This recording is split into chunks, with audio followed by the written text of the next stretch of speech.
Welcome to கச்சா கற்பித்த channel. இப்போ என்ன பார்க்க போறோம்னா டாப் 500 பாலிட்டி இம்பார்ட்டன்ட் கொஸ்டின்ல பார்ட் 14 வீடியோ பார்க்க போறோம். இதுக்கு முன்னாடி பார்ட் 13 வரைக்கும் போட்டிருக்கோம். அதாவது 410 கேள்விகள் போட்டிருக்கோம். நம்ம கிட்டத்தட்ட 450 கேள்விகள் முடிக்க போறோம். இன்னையோட 500 பாலிட்டி கொஸ்டின் முடிஞ்சதுக்கு அப்புறம் உங்களுக்கு பிடிஎஃப் வேணும் அப்படின்னா இந்த வாட்ஸ்அப் நம்பருக்கு ஹாய்னு மெசேஜ் போட்டீங்க அப்படின்னா பிடிஎஃப் கிடைக்கும். இப்போ முதல் கேள்வியை பார்த்துடலாம். இப்பதான் நம்ம சேனலை முதல் முறையா பாக்குறீங்க அப்படின்னா சப்ஸ்கிரைப் பண்ணிக்கோங்க. ஃபர்ஸ்ட் கேள்வி, பாகிஸ்தான் பிரிவினைக்கு பின்னர் மீதமுள்ள இந்தியாக்கான அரசியலமைப்பு நிர்ணய சட்டம் ஆகஸ்ட் 14, 1947 அன்று மீண்டும் கூறியது. இரண்டாவது கூற்று, கேபினட் மிஷன் என அழைக்கப்பட்ட பிரிட்டானிய அமைச்சரவை குழு முன்மொழிந்த அடிப்படையில் அரசமைப்பு நிர்ணய சபை உறுப்பினர்கள் வரிசை அமைந்துள்ளது. இதற்கு சரியான விடை 1 மற்றும் 2 சரி, ரெண்டுமே சரிதான். அப்ப ஃபர்ஸ்ட் என்ன கொடுத்திருக்காங்க, பாகிஸ்தான் பிரிவினைக்கு பின்னாடி மீதமுள்ள இந்தியாக்கான அரசமைப்பு நிர்ணய சட்டம் ஆகஸ்ட் 14, 1947 அன்னைக்கு மீண்டும் கூடியிருக்கு. இரண்டாவது விஷயம், கேபினட் மிஷன் அப்படின்னு அழைக்கப்படுற பிரிட்டானிய அமைச்சரவை குழு முன்மொழிந்த அடிப்படையில் அரசியலமைப்பு நிர்ணய சபை உறுப்பினர்களோட வரிசை அமைஞ்சிருக்கு.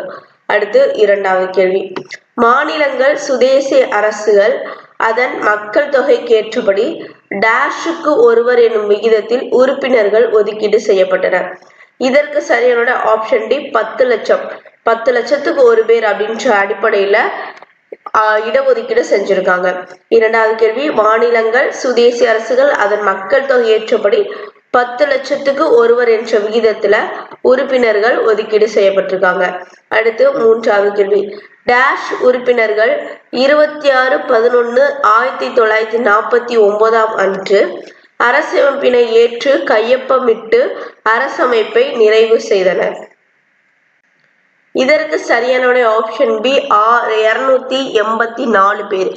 284 பேர் நவம்பர் 26 அன்னைக்கு 1949 அன்னைக்கு அரசமைப்பை ஏற்று கையெழுத்தமிட்டிருக்காங்க. அதாவது அரசியலமைப்பு சட்டம் இருக்குல்ல, அதெல்லாம் ஏற்றுக்கிட்டு கையெழுத்திட்ட மெம்பர்ஸ் எவ்வளவுன்னு பாத்தீங்கன்னா 284 உறுப்பினர்கள். அடுத்து நான்காவது கேள்வி, 9 டிசம்பர் 1946 முதல் 24 ஜனவரி 1950 வரை அரசமைப்பு நிர்ணய சபையில் நிகழ்ந்த விவாதங்களின் தொகுப்பு எத்தனை தொகுதிகளை கொண்டதாகும்? இதற்கு சரியான ஆப்ஷன் சி 12. அப்போ ஒரு அரசியலமைப்பு சட்டம் நம்ம நிறைவேற்றணும் அப்படின்னா டிசம்பர் 9, 1946 இருந்து ஜனவரி 24, 1950 வரைக்கும் அரசியலமைப்பு நிர்ணய சபை விவாதங்கள் நடந்திருக்கு. எது நம்ம அரசியலமைப்பு புக்கை ரெடி பண்றதுக்காக. அது மொத்தம் எத்தனை தொகுதிகளா ரெடி ஆயிருக்கு? 12 தொகுதிகளா பண்ணியிருக்காங்க. அடுத்து ஐந்தாவது கேள்வி, இந்தியா தனது உள்நாட்டு வெளிநாட்டு விவகாரங்களை எந்த விதமான வெளி அம்சங்களின் தலையீடு இன்றி நிர்வகிக்கும் என்பதன் பொருள் என்ன?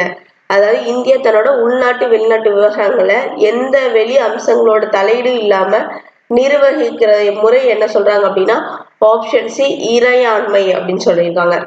அடுத்து ஆறாவது கேள்வி, இந்திய அரசமைப்பு உறுப்பு டேஷில் 6 முதல் 14 வயது வரையிலான அனைத்து சிற்றாருக்கும் இலவச கட்டாய கல்வி வழங்குவதை அடிப்படை உரிமையாக்கி இணைத்துள்ளது. இதற்கு சரியான ஆப்ஷன் ஏ 21 கீழே.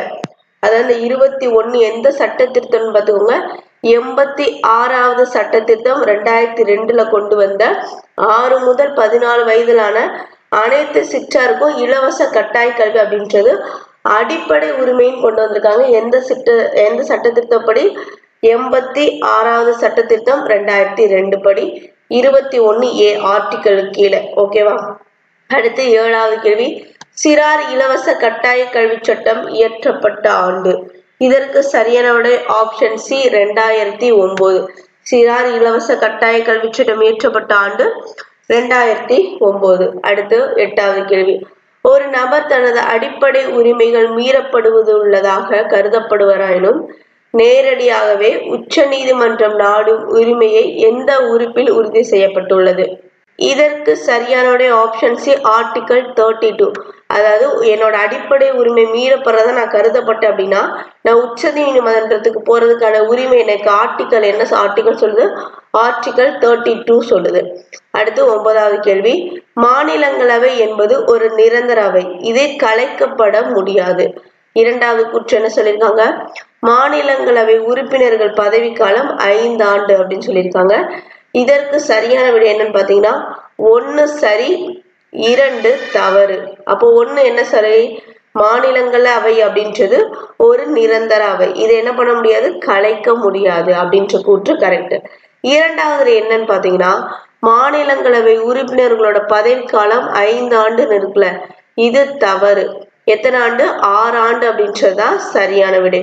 அப்போ 5 ஆண்டு மக்களவை உறுப்பினர்களோட பதவிக்காலம் 5 ஆண்டு, மாநிலங்களவையோட பதவிக்காலம் எத்தனை ஆண்டு, 6 ஆண்டு. மொத்த உறுப்பினர்கள் எவ்வளவு பேர்னு பாத்தீங்கன்னா 250 பேரு.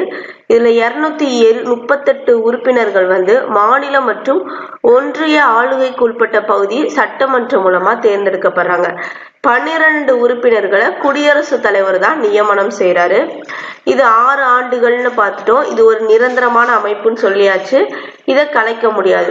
மொத்த மாநிலங்களவை உறுப்பினர்கள்ல 1/3 உறுப்பினர்களை 2 ஆண்டுக்கு ஒரு முறை பதவி விலகல் செய்வாங்க. எத்தனை வருஷத்துக்கு, 1/3 உறுப்பினர்கள் 2 ஆண்டு ஒரு தடவை பதவி விலகல் செய்வாங்க. 2 ஆண்டுக்கு ஒரு தடவை மாறிக்கிட்டே இருப்பாங்க.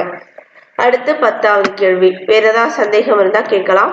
10வது கேள்வி, சென்னை மாகாண தலைவர் சி ராஜாஜி தனது முதல் நிதிநிலை அறிக்கையை மதராஸ் சட்டமன்றம், செனட் அவை, மதராஸ் பல்கலைக்கழக சேப்பாக்க வளாகத்தில் தாக்குதல் செய்த ஆண்டு எதுன்னு கேட்டிருக்காங்க. இதற்கு சரியான ஆப்ஷன் பி 1937. சென்னை மாகாண தலைவர் யாரு, சி ராஜாஜி தன்னோட முதல் நிதிநிலை அறிக்கையை மதராஸ் சட்டமன்றம், செனட் அவை, மதராஸ் பல்கலைக்கழக சேப்பாக்க வளாகத்துல தாக்குதல் செஞ்ச ஆண்டு 1937. அடுத்து 11வது கேள்வி, ராஜாஜி கொண்டு வந்த அடிப்படை கல்வி திட்டம் ரத்து செய்யப்படுவதாக அறிவிக்கப்பட்ட ஆண்டு. இதற்கு சரியான ஆப்ஷன் சி 1954. ராஜாஜி கொண்டு வந்த அடிப்படை கல்வி திட்டம் ரத்து செய்யப்படுவதாக அறிவிக்கப்பட்ட ஆண்டு 1954. இத்திட்டம் ரத்து செய்யப்படுவதற்காக அறிவிச்சவர் யாரு அப்படின்னு கேட்டீங்கன்னா சி சுப்பிரமணியம். அப்போ கல்வி அமைச்சரா இருந்தவர் தான் இந்த திட்டத்தை ரத்து செஞ்சிருக்காரு. எந்த வருடம், 1954. அடுத்து 12வது கேள்வி, திராவிடர் முன்னேற்ற கழகம் வெற்றி பெற்ற சி.என். அண்ணாதுரை முதல்வராக பதவியேற்ற ஆண்டு எப்போன்னு கேட்டிருக்காங்க. இதற்கு சரியான ஆப்ஷன் பி 1967. அதாவது திமுக வெற்றி பெற்று சி.என். அண்ணாதுரை முதலமைச்சர் எந்த வருஷம் ஆயிருக்காரு, 1967. அடுத்து 13வது கேள்வி, யாருடைய ஆட்சி காலத்தில் பட்டியல் இனத்தவர்களுக்கும் பழங்குடியினருக்குமான ஒதுக்கீட்டின் கீழ் அருந்ததியர்களுக்கு உள்ஒதுக்கீடு வழங்கும் சட்டம் முன்வரைவு இயற்றப்பட்டது? இதற்கு சரியான ஆப்ஷன் பி கருணாநிதி. யாருடைய ஆட்சி காலத்தில் பட்டியல் இனத்தவர்களுக்கும் பழங்குடியினருக்குமான ஒதுக்கீட்டின் கீழ் அருந்ததியர்களுக்கு உள்ஒதுக்கீடு வழங்கும் சட்டம் முன்வரைவு இயற்றப்பட்டது? கருணாநிதி. அடுத்து 14வது கேள்வி, யாருடைய ஆட்சி காலத்தில் வாரிசு அடிப்படையிலான கிராம நிர்வாக அலுவலரான கர்ணம் பதவி முடிவுக்கு கட்டப்பட்டது? இதற்கு சரியான ஆப்ஷன் டி எம்ஜிஆர். யாருடைய ஆட்சி காலத்தில் வாரிசு அடிப்படையிலான கிராம நிர்வாக அலுவலரான கர்ணம் பதவி முடிவு கட்டப்பட்டது? எம்ஜிஆரோடது. அடுத்து 15வது கேள்வி, உச்ச நீதிமன்ற மண்டல் ஆணைய வழக்கில் தீர்ப்பு வழங்கிய ஆண்டு? இதற்கு சரியான ஆப்ஷன் டி 1992. நான் மாசம் ஞாபகம் வச்சுக்கோங்க, நவம்பர். இதுவும் கேட்கலாம், 1992 அக்டோபர் டிசம்பர் அப்படி கொடுத்து கேட்கலாம். உச்ச நீதிமன்றம் மண்டல் ஆணையம் வழக்கில் தீர்ப்பு வழங்கிய ஆண்டு 1992 நவம்பர். அடுத்து 16வது கேள்வி, தமிழ்நாடு மாநில சட்டமன்றத்தில் எத்தனை உறுப்பினர்களை பொது தொகுதியிலிருந்தும் எத்தனை உறுப்பினர்களை தனி தொகுதியிலிருந்தும் தேர்ந்தெடுக்கப்படுகின்றன? இதற்கு சரியான விடை ஆப்ஷன் சி 189 பொது தொகுதியிலிருந்தும் 45 தனி தொகுதியிலிருந்து தேர்ந்தெடுக்கப்படுறாங்க. எதுக்கு? தமிழ்நாடு மாநில சட்டமன்றத்திற்கு. தமிழ்நாடு மாநில சட்டமன்றத்திற்கு மொத்த உறுப்பினர்களோட எண்ணிக்கை எவ்வளவுன்னு தெரிஞ்சா கமெண்ட் பாக்ஸ்ல கமெண்ட் பண்ணுங்க. தெரியாதவங்க நோ அப்படின்னு சொன்னீங்க அப்படின்னா நான் உங்களுக்கு ரிப்ளை பண்றேன். தமிழ்நாடு மாநில சட்டமன்றத்திற்கு 189 பேர் பொது தொகுதியிலிருந்தும் தனி தொகுதிக்கு 45 பேரும் தேர்ந்தெடுக்கப்படுகின்றனர். அடுத்து 17வது கேள்வி, தமிழ்நாடு மாநில சட்டமன்றத்தில் அரசமைப்பு உறுப்பினர் எந்த உறுப்பின் கீழ் ஆங்கில இந்திய பிரதிநிதி ஒருவர் ஆளுநரால் நியமிக்கப்படுகிறார்? இதற்கு சரியான ஆப்ஷன் டி. 333 ஆர்டிகிளுக்கு கீழே ஒரு உறுப்பினர் ஆங்கில இந்திய பிரதிநிதி ஆளுநர்னால நியமனம் செய்யப்படுறாரு. அடுத்து 18வது கேள்வி, மக்களவை உறுப்பினர்களிலிருந்து ஒருவர் பொது கணக்கு குழு தலைவராக டேஷால் நியமிக்கப்படுகிறார். இதற்கு சரியான ஆப்ஷன் பி. மக்களவை தலைவர். மக்களவை உறுப்பினர்களில் இருந்து ஒருவர் பொது கணக்கு குழு தலைவராக யாரால நியமிக்கப்படுறாரு? மக்களவை தலைவரால நியமிக்கப்படுறாரு. 19வது கேள்வி, தமிழகத்தில் பிற்படுத்தப்பட்டோர், மிகவும் பிற்படுத்தப்பட்டோர், பட்டியல் ஜாதிகள், பழங்குடியினர் ஆகியோருக்கு வழங்கப்பட்டு வந்த இடஒதுக்கீட்டினை பாதுகாக்கும் வகையில் தமிழ்நாடு மாநில சட்டமன்றம் கூட்டப்பட்டு எத்தனை சதவீதம் இடஒதுக்கீடு கொண்டு வரப்பட்டதுன்னா இதற்கு சரியான ஆப்ஷன் சி.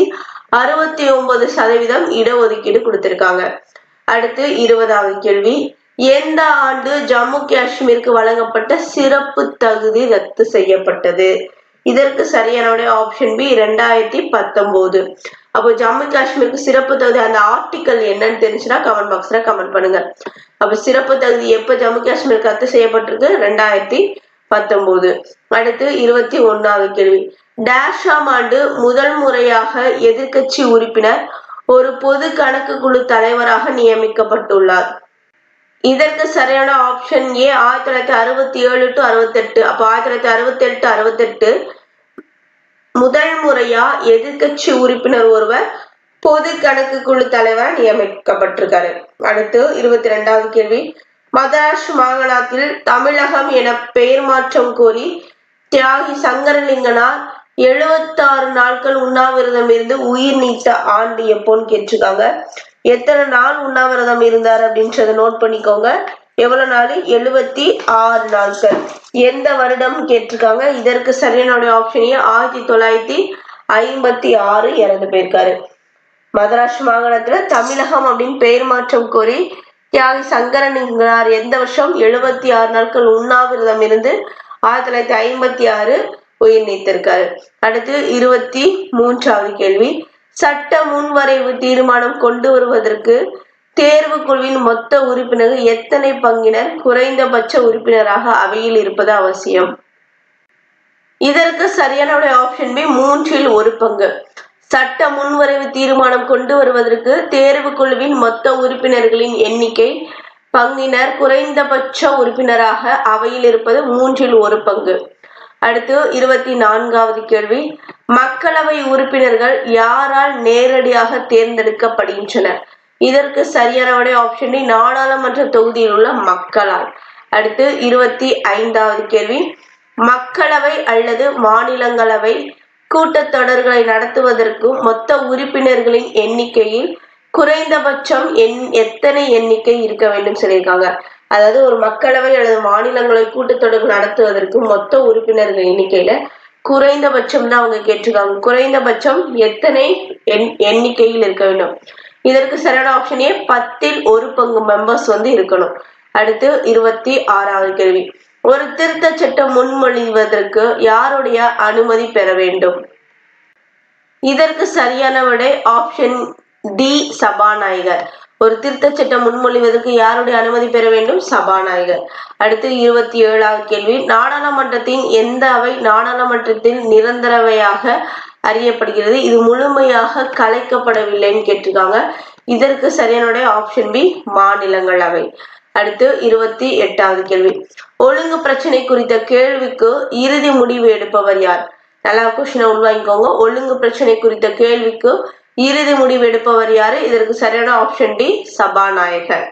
அடுத்து 29வது கேள்வி, பெண்களுக்கு நாடாளுமன்றம் மற்றும் சட்டமன்றத்தில் 33% இடஒதுக்கீட்டுக்கு வகை செய்யும் சட்டம் முன்வரைவை எந்த ஆண்டு மாநிலங்களவையில் நிறைவேற்றப்பட்டது? இதற்கு சரியான ஆப்ஷன் டி 2010. அதாவது 2010 தான் 33% இடஒதுக்கீடு வகையில மாநிலங்களவையில் நிறைவேற்றப்பட்டதா 2010.